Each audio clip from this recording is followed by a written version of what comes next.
ते घोषणा देऊ नका.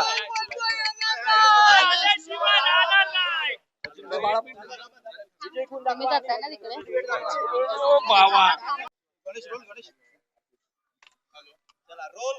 गणेश रोलिंग ते सगळ्यांनी लिंक पाठवा मात्र.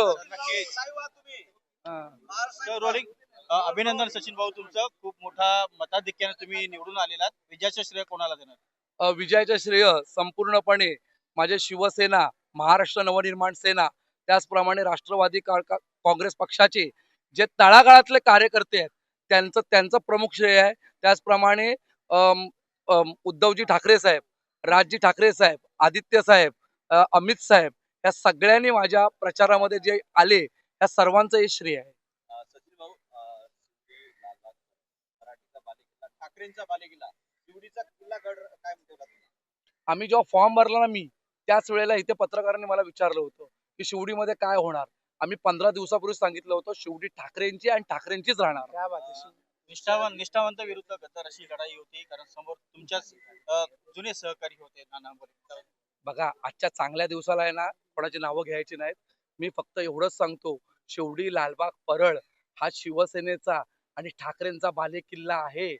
ह्यापूर्वी पण होता आणि ह्याच्या पुढे देखील राहणार. कोणी किती करा, हा बालेकिल्ला आहे आणि पुन्हा पुन्हा सिद्ध करून दाखवलं आम्ही 5 पैकी 5 सीट काढून. शिवसेना, मनसे, राष्ट्रवादी जीवाचं रान केलं सगळ्यांनी, तळागाळातून बाहेर पडले सर्व. आणि जेवढ्यांनी म्हणजे काही आमचे माजी नगरसेवक फुटले तर जेवढे समोरून फोडले जात होते तेवढा आमचा शिवसैनिक पेटून उठत होता. आणि हेच ठाकरेंचं वलय आहे.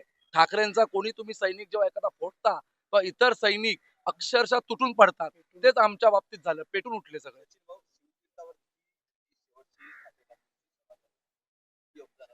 100% आदित्य साहेबांचं ते अभ्यासू भाषण, मान्य राज साहेबांचं ते संपूर्ण सादरीकरण आणि उद्धवजींची भूमिका, या सर्व भाषणांमुळे मलाच नाही तर मुंबई मधल्या सगळ्याच उमेदवारांना फायदा झालाय.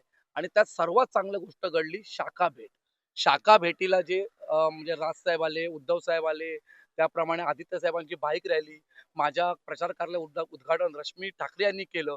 ह्याच्यामुळे शिवसैनिकांमध्ये चैतन्य निर्माण झालं. चैतन्य अशासाठी की ठाकरे फॅमिली ज्या वेळेला आपल्या एखाद्या वॉर्डमध्ये येते प्रचारार्थ, त्यावेळेला तो शिवसैनिकाला एक नवीन ऊर्जा येते.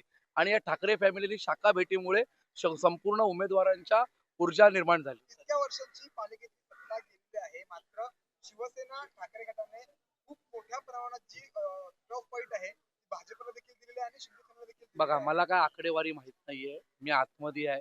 पण एक लक्षात ठेवा, ज्याप्रमाणे चित्र रंगवलं गेलं होतं की ठाकरे संपले, उद्धव ठाकरे संपले, राजसाहेब संपले, असं जे चित्र आणलं होतं, त्यांना दिलेली चपराक आहे की ठाकरे कधी संपणार नाही आणि संपलेला आणि संपणार नाही. आमच्याकडे कार्यकर्त्यांची शक्ती होती, समोर धनशक्ती होती. अशा वेळेला निवडणुकीला उभं राहून प्रचार करणं खूप कठीण होतं. पण ह्या सर्व बिकट आणि प्रतिकूल परिस्थितीमध्ये आमच्यासारखे उमेदवार ताट मानेने शिवसैनिकांबरोबर, मनसैनिकांबरोबर, राष्ट्रवादीच्या कार्यकर्त्यांबरोबर उभं राहून जिंकून आले आहे. त्याच्यामुळे ह्याचं मोल खूप मोठं आहे. आणि लक्षात ठेवा, जय पराजय हे कधी होत असतात, परंतु जय पराजय जरी झाले तरी डगमगून न जाता भविष्यामध्ये 100% तुम्हाला सांगतोय की ठाकरे युती जी झालेली आहे ना, ती भविष्यामध्ये महाराष्ट्र देखील पादांकृत केल्याशिवाय राहणार नाही. पण आवाज दिला होता मुंबईमध्ये, त्याप्रमाणे मी तुम्हाला पुन्हा सांगतोय, शिवडी, लालबाग, परळचा इतिहास आहे. 66 सालापासून बंडखोरी करणार इथे टिकत नाही. आज 16 तारखेपर्यंत सगळ्यांना बंडखोरांना उचलून धरलं.